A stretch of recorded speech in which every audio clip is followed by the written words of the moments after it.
Connection में हमारे साथ जुड़ गए हैं समी होटल्स का मैनेजमेंट। उनसे बात करेंगे और कंपनी ब्रांडेड होटल ओनरशिप के साथ एसेट मैनेजमेंट प्लेटफॉर्म के कारोबार में भी है। 14 शहरों में समी होटल्स के 4,801 कमरे ऑपरेशनल हैं। टूरिज्म सेक्टर में आए बूस्ट और त्योहारी सीजन से कारोबार को लेकर आखिर कितना फ़ायदा होगा, विस्तार से बात करते हैं। हमारे साथ जुड़ गए हैं समी होटल्स के चेयरमैन, मैनेजिंग डायरेक्टर और सीईओ आशीष जखनवाला। स्वागत है आपका हमारी इस पेशकश में। और आशीष, क्लियरली जिस तरह से हमने घाटे में कमी आती हुई देखी है, आपसे जानना चाहेंगे किस तरह से आप ब्रेक इवन अब पूरा प्लान आउट कर रहे हैं, किस तरह से ब्रेक इवन को लेकर अब रणनीति आपकी बदल रही है? तो अगर आप देखिए, हमारा जो टोटल रेवेन्यू था उसकी ग्रोथ करीब 14% थी फर्स्ट क्वार्टर में, कंपेयर टू अगर आप पुराना लास्ट ईयर का क्वार्टर सेम कंपेयर करती हैं। एसेट लेवल पे जो एबिटा है उसकी भी ग्रोथ करीब 12 साढ़े 12% के पास थी। उसके बाद हमारे कुछ वन टाइम कॉस्ट हैं जिसमें ईसॉप कॉस्ट इंक्लूडेड है। उसकी वजह से जो कंसोलिडेटेड एबिटा है वो है 47 करोड़ का। अगर आप पैट की बात कर रहे हैं तो उसमें एक मेजर कंट्रीब्यूटर जो लॉस का है वो है फाइनेंस कॉस्ट, जो 107 करोड़ की थी। अगर आप उसको लास्ट ईयर से कंपेयर करते हैं तो वो 100 ऑलमोस्ट 136 करोड़ से 107 करोड़ पे आ गई है, और अगले वाले क्वार्टर्स में वो नंबर करीब 60 करोड़ के आसपास होगा। तो हम रेवेन्यू ग्रोथ अच्छी देख रहे हैं, करीब 14 साढ़े 14% की।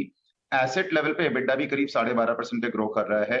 और अगर आप वन टाइम कॉस्ट को और रीसॉप कॉस्ट को हटा दें तो फाइनेंसिंग कॉस्ट में रिडक्शन के साथ प्रॉफिटेबिलिटी अगले 3 क्वार्टर के अंदर एस्टिमेटेड है।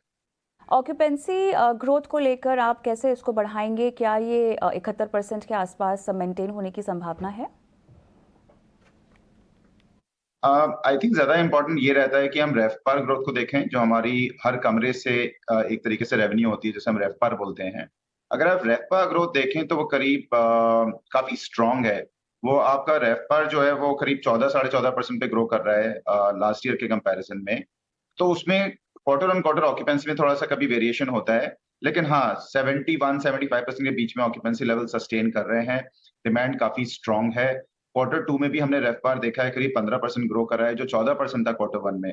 और अभी हमारा जो मेन सीजन है, जो क्वार्टर 3 क्वार्टर 4 होता है, वो अभी स्टार्ट हुआ है अक्टूबर से।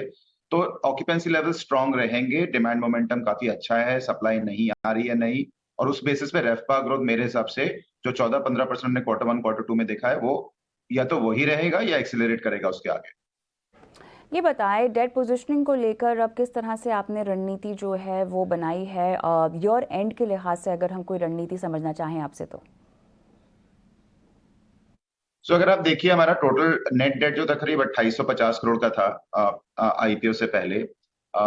वो डेट कम हो गया, करीब 1830 करोड़ हो गया है, करीब 1000 करोड़ की कमी आई है डेट के अंदर। इसके बाद अगर आप देखिए तो हमारा क्वार्टर थर्ड से फ्री कैश जनरेट होगा बिजनेस में, बिकॉज आप जब पैट को देखते हैं तो उसमें डेप्रिसिएशन भी है, नॉन कैश है, ईसॉप कॉस्ट है, नॉन कैश है।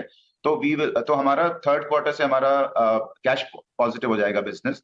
तो हमारा ये एस्टिमेट है कि 2025 के एंड तक, मार्च 2025 तक, ये डेट टू एबिटा करीब 3.5 टाइम्स पे आ जाएगा। लेकिन 1000 करोड़ डेट ऑलरेडी कम हो गया है, और उसका इम्पैक्ट ये हुआ है कि जो फाइनेंस कॉस्ट 136 करोड़ थी last year same time quarter 1 में, आने वाले क्वार्टर्स में फाइनेंस कॉस्ट ऑलमोस्ट 136-140 करोड़ से कम होके 60 करोड़ रुपए हो जाएगी। अच्छा, ये बताइए कि 2 होटल्स डेवलपमेंट में हैं, कोलकाता, नवी मुंबई में, और इसके अलावा क्या और भी ऐड करने की कोई आपकी योजना है, कोई एक्विजिशन प्लान्स? हमारी जो ग्रोथ है, जैसे मैंने आपको बताया कि क्वार्टर 3 से हमारे कैश फ्लोज आना स्टार्ट हो जाएंगे, क्योंकि रेवेन्यू ग्रोथ अच्छी है और फाइनेंस कॉस्ट हमारी काफी कम, ऑलमोस्ट 60% फाइनेंस कॉस्ट हमारी कम हो गई है। तो फ्री कैश क्वार्टर थर्ड से आना स्टार्ट होंगे। तो उस फ्री कैश का हम तो उसके दो काम है, उसके दो यूटिलाइजेशन है। एक तो हमारा डेट और कम होता चला जाएगा, जैसे मैंने आपको बोला कि FY25 तक हमारा टारगेट है कि 3.5 टाइम्स पहुंच जाए डेट टू एबिटा, और part of that cash flow जाएगा न्यू डेवलपमेंट्स में, ग्रोथ में। तो उसमें पहले हमें एक्विजिशन की खास जरूरत है नहीं, क्योंकि हमारे पास करीब 900 कमरे ऐसे हैं, 4800 कमरे हमारे पास टोटल हैं। उसमें 900 कमरे ऐसे हैं जिसमें अभी रेनोवेशन रीब्रांडिंग होना है। करीब 120 करोड़ के आसपास का कैपिटल एक्सपेंडिचर होगा अगले 2 सालों में। और उन 900 कमरे का जो एवरेज रेट परफॉर्मेंस है वो काफी इंप्रूव करेगा, क्योंकि उनका सेगमेंट चेंज हो जाएगा।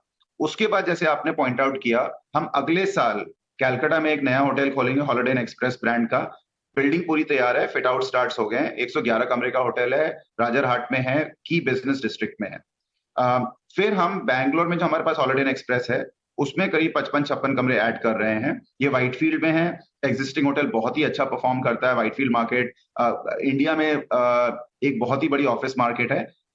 शुक्रिया आशीष, आपने समय निकाला, इतने विस्तार से कंपनी की योजनाओं पर हमसे बात की है। और चलिए झटपट रुक कर लेते हैं हमारे आज के एक्सपर्ट की ओर और दोनों ही स्टॉक्स और मैनेजमेंट से जो बात हुई है उस पर उनकी राय ले लेते हैं। Vineet Bulunjkar, head research Venture Securities, मेरे साथ जुड़ गए हैं। विनीत, आफ्टरनून, स्वागत है आपका।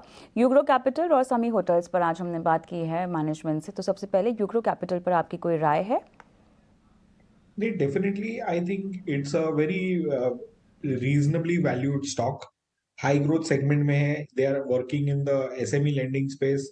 उसका जो रनवे ऑफ ग्रोथ है टेल विंड सेक्टर की बहुत स्ट्रांग है, तो हमें लगता है कि the stock will definitely do very well. उन्होंने जो अपने सेक्टर सिलेक्ट किए हैं इन्वेस्टमेंट के लिए, they are quite attractive and I think that stock can do very well from current levels.